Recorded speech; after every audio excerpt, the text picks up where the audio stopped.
Here are the current standings for the AT&T Fastest Pit Crew of the Year. Points are accumulated by the team who wins the race by fan voting and by an ESPN pick, and it is Jeff Gordon, Earnhardt Jr., Stewart, and Johnson.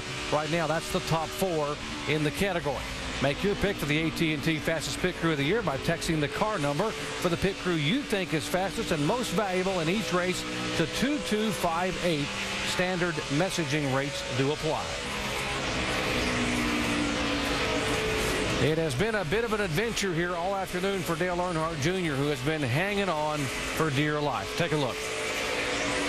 Well, he's driving this race car for all it's worth right now. I'm not sure how much it's worth because it is loose on every exit of every corner.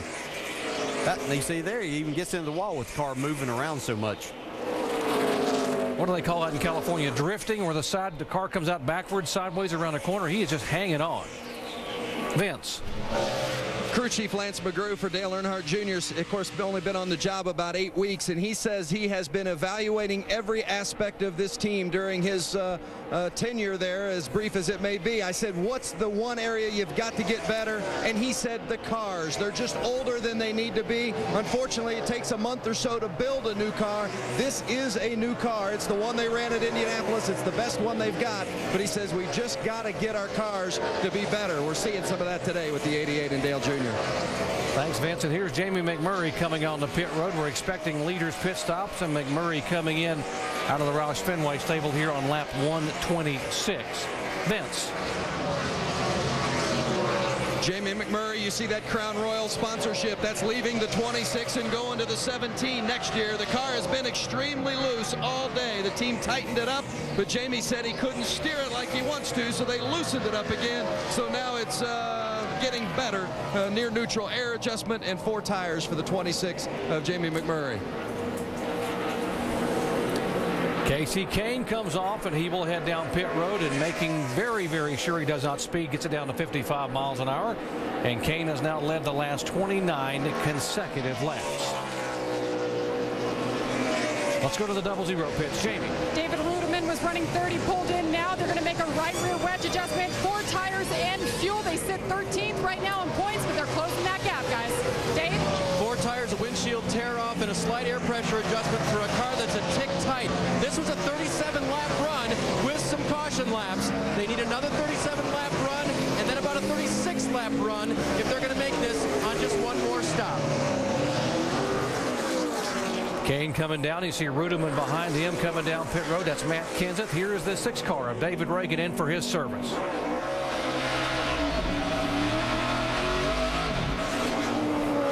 So Denny Hamlin will be the leader on the racetrack, and then Kurt Busch, Gordon Ambrose, and Edwards. They have yet to make their pit stop. Guys, they're trying to lean on this a little bit, and as you heard the calculations, maybe they'll make it on one more stop. I was just sitting there doing some math while Casey Kane was making that pit stop, and I came up with the same numbers. They've got to stretch this thing. They had 4 laps of caution in that last run to make that 37-lap run.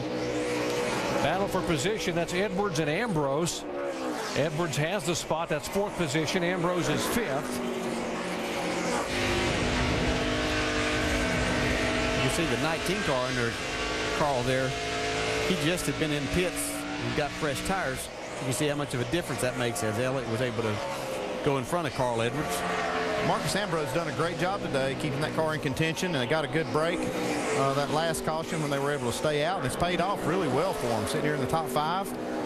He brushed the wall earlier. He's had quite a day, hadn't he, Vince? He sure is. This car was loose at the beginning, then it went tight. Now he's trying to get some drive off the corners. He just doesn't feel like it's doing what he wants it to do or needs it to do to really get up there and be in the mix. Doesn't turn like it needs to has been the biggest complaint for the 47. But still, Andy, as you said, a good day and a good season for this team. They feel like they're this close to having a breakout race. I'm not sure it's going to be today, but still a solid run for the 47. Very solid, and if you're looking for that breakout day for Marcus Ambrose, stay tuned next week. I guarantee he'll be good at Watkins Glen. Remember the effort last year at Watkins Glen. He went came all the way from the back of the pack to finish 3rd at Watkins Glen. And we talked to Marcus about being a newcomer here in NASCAR Sprint Cup competition. Very difficult for me as a rookie coming into the sport, racing and trying to pass a Mark Martin or a Jimmy Johnson or a Jeff Gordon. You know, these guys I look up to, I admire, I respect. And so you have to race them like anyone else that you race against, but you also know your position in the world. And for me, it's about doing the right thing. Finished third at Infineon. Now here's another pit stop here. The 98 car in for Paul Menard.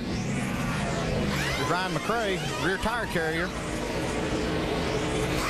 Struggling just a little bit with that left rear tire. 15.3. A little tape there dangling off the back. Still waiting for Denny Hamlin and Kurt Busch and the other leaders to come on pit road. Hamlin last pitted on lap 98. We are at lap 130. Saying they can run about 35 or 36 laps. Yeah, that's just our guesstimation of how far they can go, and the driver can do some things to stretch that, and we'll see just how far Denny Hamlin and his crew want to stretch this. Right now, if he pitted, he'd have to go 35 and 35 to make it to the end. So anything he can do here to give him some cushion, run as many laps as possible without running out of fuel. I think he's coming in next time. And going back to Casey Kane and Kenny Francis and them, they were figuring this fuel mileage back before halfway, just before halfway, lap 98, somewhere in that range as to what they may need to do as they got ready. Ryan Newman and Tony Stewart, teammates on pit road. You see just how long this pit road is. You can see just how far down they have to go, Dave. They do indeed. Ryan Newman's car was just a little bit looser on this run. They're going to make a track bar adjustment and an air pressure adjustment, 4 tires for him. Tony Stewart on that run. It's still tight in the center of the corners, but not as bad as last time. You see the track bar adjustment going in there for Tony. They'll take on 4 as well. 39 to the 14, ready to leave pit road.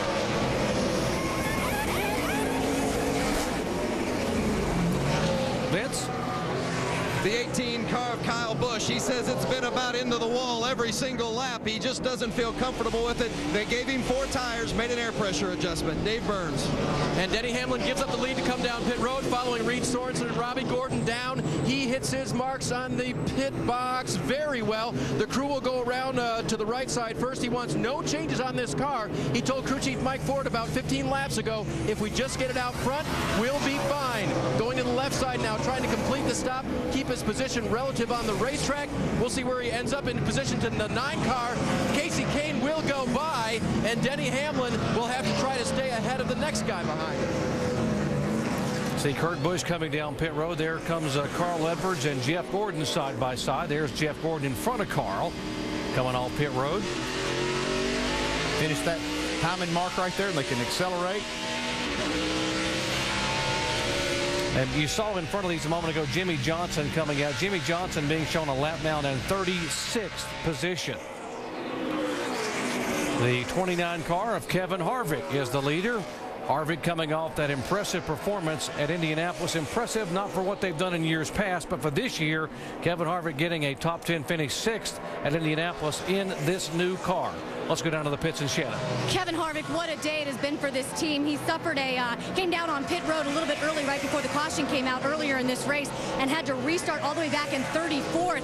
Right now the car is a lot better. He just needs a little bit more rear grip for this 29 car. This is the same car he had. You see that wedge in the back window making a chassis adjustment. This is the same car that Kevin Harvick had at Indy last week. 6th place finish. He was very happy with this car coming into the weekend. Right now Kevin Harvick is down in the wagon. What's amazing how just changing the generation of one of these cars can change your total outlook for a team there. It's done that for RCR and Kevin Harvick and Clint Boyer. The 9 car, Casey Kane, is the leader. You see him in front of Jimmy Johnson. Johnson now being shown 2 laps down in 36th. Still nursing that thing along, trying to keep it alive. Jimmy Johnson has had 1 DNF this year, that coming at Talladega because he was involved in an accident. He has never had a DNF, did not finish in 15 races at Pocono, but he is trying to hang on for the final laps here today.